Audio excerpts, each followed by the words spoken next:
Alam mo, mahal lang tayo ng Diyos. Ipagpasalamat siya sa Diyos yan, yung pagpapala na tinatanggap niyo sa pang-araw-araw. Ibinibigay yan ng Diyos. Kung may mga taong tumutulong sa akin, iyon ay ginagamit ng Diyos para tulungan ako. Pinipilit nila akong i-down. Itinataas naman ako ng Diyos. Mas lalong dumami yung tao na ginamit ng Diyos para tulungan ako. And yet, ang Panginoon Diyos, sige anak, tutulungan kita. Yun ay ibinibigay ng Diyos na pagkakataon na lahat ng It's meron ka, zero lahat na. yan galing sa Diyos yan. Katulad niyan, si nagpalipad na naman. Di ba? Yan ay galing sa Diyos. Di ba? Yan ay galing sa Diyos.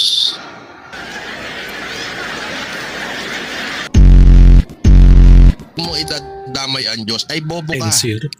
Eh, Paano no, mo idadamay? Sa Diyos nga galing lahat kung ano meron ako ngayon. Di ba napakatanga mong animal ka?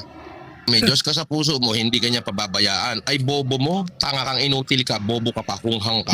Magpasalamat sa Diyos. Yan ang nararapat na mga salita sa inyo kasi mga walang hiya kayo. Walang hiya na agad yun nilalaman na sinasabi mo. Pasalamat po ako sa Diyos dahil ikaw ukininam. Ang aga-aga, di ba? Walang hiya yung pagbubuka mo. Di ba? Sa Diyos. Tapos sasabihin mo, wag mong idamay ang Diyos. Eh, gago ka pala eh. Satanas. Diyos kasi hindi galing sa Diyos ko. O, ang tanga mo, no? O, animal ka. Sapul ka ba? O, kininam. Pasalamat sa Diyos. Pag binubuo naman ako ng Diyos. Pasalamat sa pagpapala ng Diyos. Tingnan mo yung lumalabas sa bunganga mo, puro kasamahan. Eh. Yung lumalabas sa bunganga mo, puro kasamahan. Eh. What? Bro, what are you talking about, man? Kasi walang hiya ka nila lang. Ay, bobo mo. Isa ka pang tangang inutil ka. Bobo mo.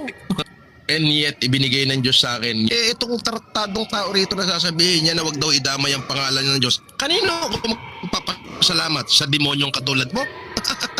Asan ang utak mong unggoy? Dapat ipagpasalamat yan sa Diyos? Tanga mo naman. Tanga, bobo.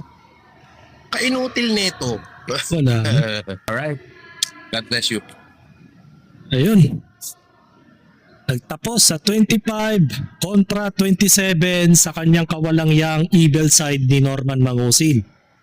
So, ibig sabihin, hindi talaga pumasa sa Diyos. Itong si Norman Mangusin, mga kaplastik. Mas marami pa siyang namura kaysa sa pagbanggit sa pangalan ng Diyos. Baga dinadamay niya kasi sa walang kabuluhan ang pangalan ng Diyos. Mabuti nga hindi siya tinatamaan ng kamalasan at pero meron naman na sa mga oras na ito mga kaplastik ay